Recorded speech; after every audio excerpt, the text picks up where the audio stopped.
আবে এবার আমি স্বর্ণ বিক্রি করে হয়ে যাব বড়লোক। হ্যাঁ, কে? আবে শালে প্রতিদিন উল্টাপাল্টা স্বপ্ন দেখে আমাকে ভয় পেয়ে দিস।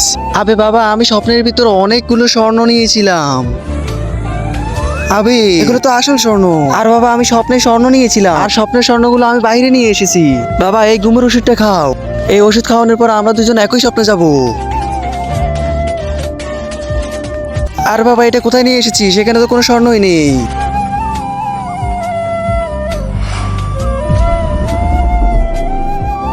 বাবা আমরা দুনিয়ার সবথেকে বড় লোক মানুষ হব। ওটা কিভাবে? ওই দেখুন নাগের নাগমণি। আবে শালারা তোমরা এটা কি করতেছো? ইয়া, এবার তোমরা মরবে। বাবা পালাও এখান থেকে। কোথায় পালাচ্ছিস? কোথায় গেলি শালারা? আজকে তোদেরকে আমি মেরেই ফেলবো।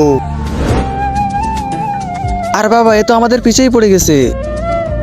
সন্ধ্যা হয়ে যাচ্ছে, মনে হচ্ছে আজ রাতেই গাছেই কাটাতে হবে।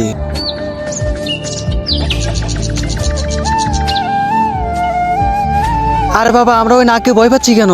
আমরা তো স্বপ্নে, তাই না? ও আমাদেরকে কাটলেও আমাদের কিছু হবে না।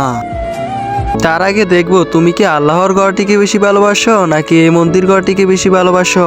যদি আল্লাহর ঘরটিকে বেশি ভালোবাসি থাকো তাহলে এই ভিডিওটি একটি লাইক করে চ্যানেলটা সাবস্ক্রাইব করে দিবে। আর যদি মন্দির ঘরটিকে বেশি ভালোবাসি থাকো তাহলে কিছু করার দরকার নেই। আবে তোরা দুইজন আবার এসেছিস। এবার তোদের দুজনকে আমার থেকে কেউ বাঁচাতে পারবে না। আবে শালা তুই আমাদের কিছুই করতে পারবি না, কারণ আমরা এখানে স্বপ্নতে এসেছি। আমাদের আসল শরীর আমাদের খাটে।